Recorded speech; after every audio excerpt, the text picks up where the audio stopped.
வெளியூர் பயணமா? ரிசர்வேஷன் கிடைக்கலையா? படிக்கட்டு ஏறி இறங்க ரொம்ப சிரமமா இருக்கா? டிராப் டாக்ஸி புக் பண்ணுங்க. ஒரு வழி கட்டணம் மட்டுமே. டிராப் டாக்ஸி, எங்கும் எப்போதும்.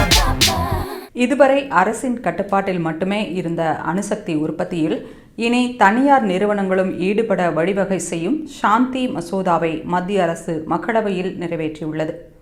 நிலையான மற்றும் மேம்பட்ட அணுசக்தி மூலம் இந்தியாவின் மாற்றம் என்பதன் சுருக்கமே சாந்தி மசோதா ஆகும். இந்த மசோதாவின் மிக முக்கிய அம்சமே அணுசக்தி துறையில் தனியார் நிறுவனங்களின் பங்களிப்பை அனுமதிப்பது ஆகும்.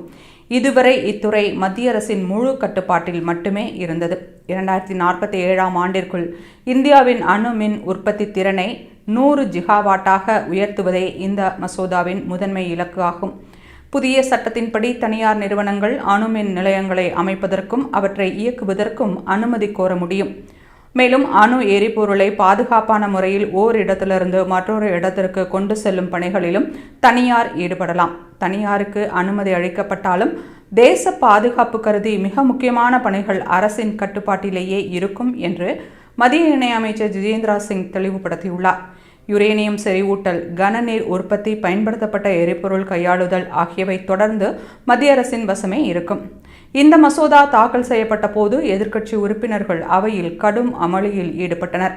அணுசக்தி துறையை தனியார் மயமாக்குவது ஆபத்தானது என்று கோஷங்களை எழுப்பிய அவர்கள் மசோதா நிறைவேற்றப்படும் போது அவையிலிருந்து வெளிநடப்பு செய்தனர். எதிர்க்கட்சிகளின் வெளிநடப்புக்கு மத்தியில் மக்களவையில் நிறைவேறியுள்ள இந்த மசோதா மாநிலங்களவைக்கு செல்ல உள்ளது.